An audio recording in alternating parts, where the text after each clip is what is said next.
Hello students, as you all know, we have started the chapter number 2, biological classification, and we have discussed the earlier attempts of classifying the living organisms. In this video we are going to study about 5 kingdom classification of R.H. Whitaker and how he divide the living organisms, on which basis he take this division. So let's start the video.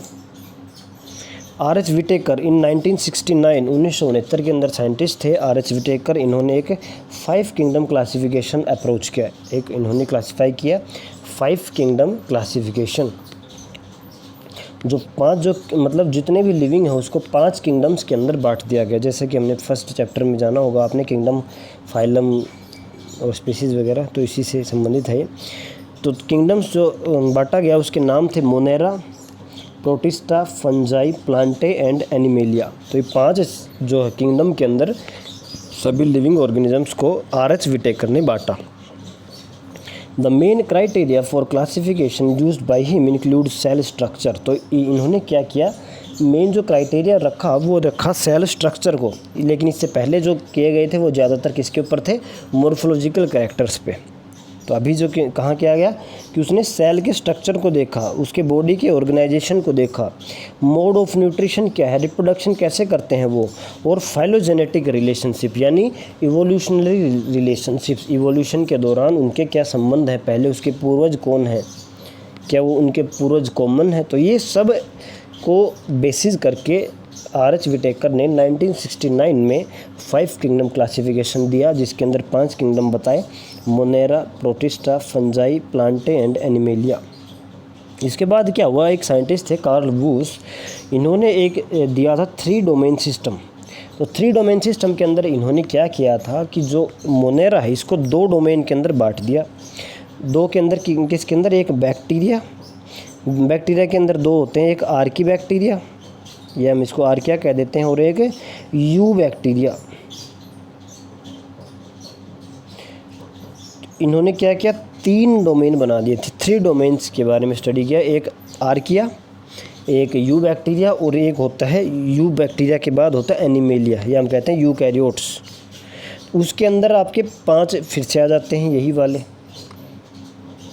तो total हो जाते हैं आपके 6। 4 तो इसमें हो जाएंगे ये वाले जो बचे हुए हैं, और मोनेरा के इन्होंने 2 और डिवाइड कर दिए थे, जिसके अंदर Archie bacteria and you bacteria, और ये जो बच गए ये सभी क्या हैं, यूकैरियोट्स हैं।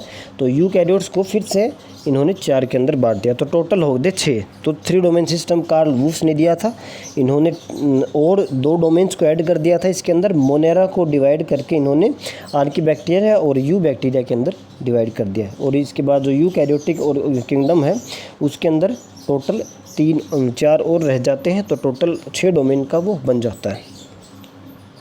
इसको हम बाद में पढ़ेंगे, तो आपको बस थोड़ा याद रखना है 3 domain system given by Karl Woese. अब देखिए, अभी हम डिटेल में बात करेंगे 5 किंगडम क्लासिफिकेशन जो R.H. विटेकर ने दिया था। Let us look at 5 kingdom classification to understand the issues and the considerations that influence the classification system.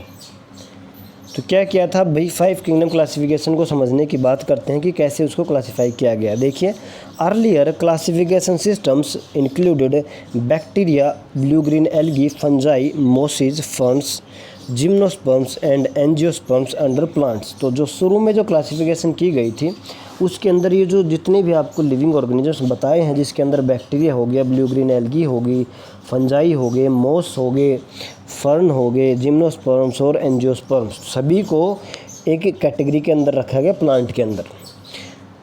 The character that unified this whole kingdom was that all the organisms included had a cell wall in their cell. तो इन सभी को plant के अंदर क्यों रखा गया, क्योंकि इसका जो सेल था उसके अंदर बाहर सेल वॉल थी। इस कैरेक्टर के बेस के ऊपर इन सभी लिविंग ऑर्गेनिजम्स को प्लांट की कैटेगरी में रखा गया। This placed together group which widely differed in other characters. ये क्या था, ये ग्रुप के अंदर अलग, अब हो इनके सेल के अंदर सेल वॉल तो है, लेकिन दूसरे जो कैरेक्टर हैं वो बहुत सारे अलग हैं। It brought together the prokaryotic bacteria and the blue green algae cyanobacteria with other groups which were eukaryotic. तो अगर हम देखें कि इसके केस में क्या होता है, एक तो प्रोकैरियोटिक बैक्टीरिया आ गया, बैक्टीरिया क्या है, एक प्रोकैरियोटिक बैक्टीरिया। इसके साथ साथ ब्लू ग्रीन एल्गी को भी लिया गया जो कि एक फोटोसिंथेटिक बैक्टीरिया है। इसके साथ साथ इन्होंने यूकैरियोट्स को भी ले लिया, जिम्नोस्पर्म एंजियोस्पर्म यूकैरियोट्स को भी ले लिया। तो सिर्फ एक करैक्टर इनके अंदर कॉमन था कि भाई इसके सेल के अंदर सेल वॉल है, लेकिन इसके अपोजिट बहुत सारे करैक्टर हैं जिनके अंदर ये अलग अलग हैं, बहुत ज़्यादा करैक्टर्स हैं। It also grouped together in unicellular organisms and multicellular organisms. For example, Chlamydomonas and Spirogyra was placed together under algae. और क्या था ये जो पहले की क्लासिफिकेशन के अंदर यूनिसेलुलर ऑर्गेनिज्म और मल्टीसेलुलर ऑर्गेनिज्म को एक ही कैटेगरी के अंदर रखा गया, जिसके अंदर था एल्गी। तो एल्गी के अंदर यूनिसेलुलर और मल्टीसेलुलर दोनों को एक में ही रख दिया गया। तो ये भी अच्छी चीज़ नहीं है, क्योंकि कुछ एक करैक्टर कॉमन है, बाकी तो सब अलग हैं, तो उसको भी क्लासिफाई करना अच्छी अप्रोच नहीं थी।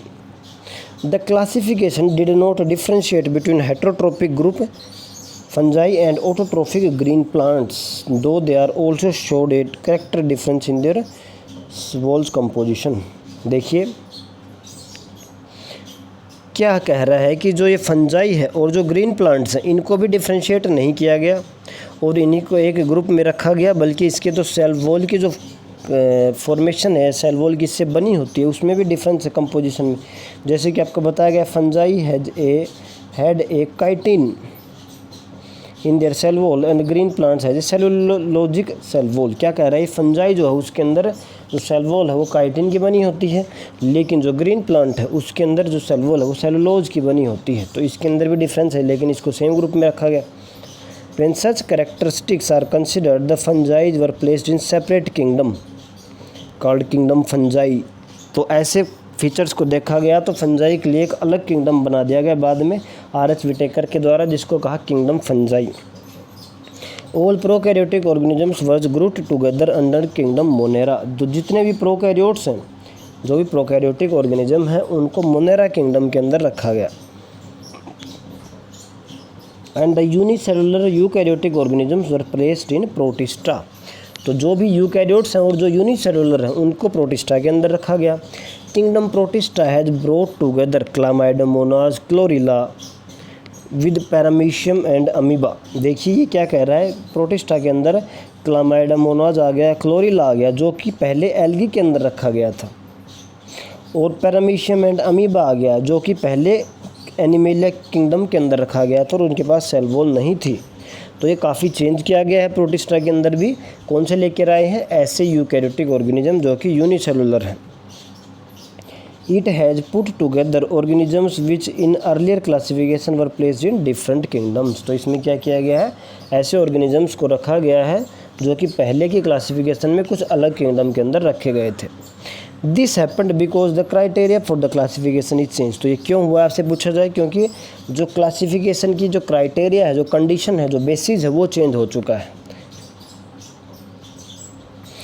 This kind of changes will take place in future to depending on the improvement in our understanding of characteristics and evolutionary relationship. और ये हो सकता है कि ये जो चेंज है, जो बदलाव है, वो फ्यूचर में भी चलता रहे, जैसे जैसे हमारी अंडरस्टैंडिंग और हमारी इवोल्यूशनरी रिलेशनशिप्स के बारे में इम्प्रूवमेंट होती जाएंगी, वैसे वैसे हो सकता है कि ये आगे भी चेंज होता रहे।